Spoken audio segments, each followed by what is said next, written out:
get a book when you come in next week, but it's not here yet. Well, hello, welcome back into Fox 43 AM Live, where I'm here with Miss Diana Friend. Happy birthday. I have to tell you happy birthday right now. That's looks wonderful on the screen. Yes, yes, I felt bright and cheery, and spring's coming up, so green's good. And it goes with our blocks. I was going to say, you shifted me right into the blocks. So what are these all about? Please tell me, what do we got going on? Well, next week is Week of the Young Child, which is a state celebration of all things of getting your children ready for life. And the library, of course, their community impact goal is every child will be ready for kindergarten. So we have partnered with Topeka Public Schools for years with Block Fest, which on Wednesday and Thursday this week, bring your kids in. They'll be able to play not with just blocks this size, but giant blocks. Giant blocks? Well, you know, when you're 4, you know, blocks can be pretty big. I mean, these blocks look pretty big to me. They so are, even bigger than this? Oh yes, yes, yes, because they'll be able to climb on them, walk over them, and playing with blocks is really very good developmentally, because not only can you learn to stack them and what goes together and what doesn't, but you can talk about the colors, you can talk about the shapes, you can count texture, them. you can feel it right too. I mean, and you can throw them around. So, exactly. Thank goodness I got that one. I was impressed. I probably would have dropped it. And so, you know, do the kids really respond well to Block Fest? I mean, I can't imagine them responding any differently. Oh, sure. You know, because you know, it's the basics, and it's a wonderful relationship between you and your child, because you're talking, you're interacting, and you're using your manual dexterity. So yeah, that's the reason when that little baby comes into your life, you should expect a gift of blocks when they come in. So Block Fest Wednesday evening from 5:30 to 7, and then on Thursday from I think 10 to 1. Okay, wonderful. And that'll be in parts Marvin for Block Auditorium. Fest. Yes, there's 2 parts to that.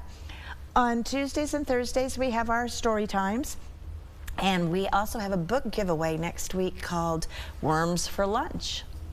And what is that? Well, it is a book by a Kansas author. That's awesome. That comes through the State Library of Kansas. And all children will be eligible to get 1 per family while the supplies last. But come into our kids' library, ask one of the librarians there for your copy of Worms for Lunch. Hey, I don't know if I want worms for lunch, but it sounds like a really cool book. I don't know. My granddaughter likes gummy worms, so I think it might have something to do with it. To each their own, right? Might have something to do with the candy, not the actual worms. Well, and I know you guys have also been sending out, we were reporting on it actually today for our sister station, KSNT, that you guys are doing a survey too that you want people to fill out to better, you know, get you guys this plan in order for the next 3 to 5 years, right, for the library? Yes. You know, you don't know where you're going unless you have a plan, and we haven't done a strategic plan in 8 years. And so we are going through the process. We've already had the community focus groups. Now we have the survey for the people that didn't attend one of those meetings.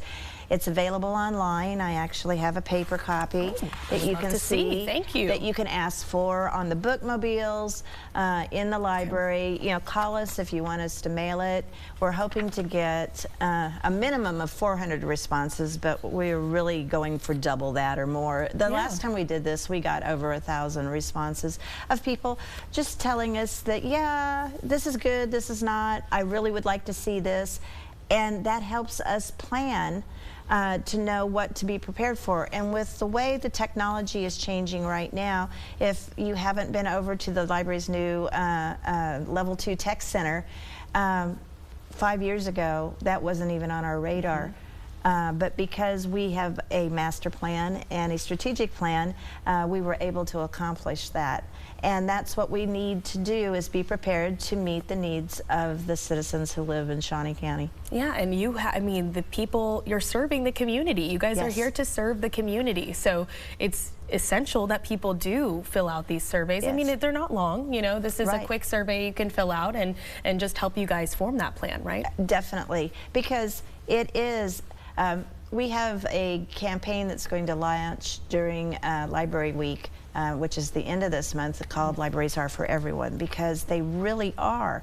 That's the reason they exist. It gives you access to information, it gives you lifelong learning, it gives you entertainment, and it is a community gathering place. And everyone is welcome there. There's no judgment on where you live, how much money you make, you know, how many kids you have or don't have. And we see that on a daily basis, that their library really is their third place. Do you mind touching a little bit more on the National Week? I would love to hear a little bit more about that. Every year, libraries celebrate the National Library Week, where it brings attention to what your public library does. Topeka is very fortunate. You know, we have more than 150 years of the citizens wanting a good public library, and we have one of the best. We were Library of the Year a few years ago, and we've been told that we were a good library before that, but it's nice to have the trophy. Yeah, and it's nice to have the recognition too. And it also, every time I walk by that case, I keep thinking, okay, are we Library of the Year today? And that's where working there is a wonderful place. So you can recognize your librarian. You know, once again, kids grow up with us, so there isn't a single person that doesn't remember playing with blocks at the library or hearing Kyler Carpenter sing during his musical story times. So that's very good. We also are so fortunate to have wonderful volunteers, which we recognize them during that time. And all week long, our volunteers will be doing special little things for them. And if you aren't volunteering at the library, this would be a perfect time to check out what you could do to follow your passion. So Volunteer Week, National Library Week, we got a book sale going on. We're just really got a lot happening at the library. And remember, we're open 7 days a week. There you go. Well, thank you so much, Miss Friend, and thank you also for, you know, telling us about all these wonderful events. We appreciate it so much, and have a wonderful, wonderful day. Rest of your birthday there. Thank you.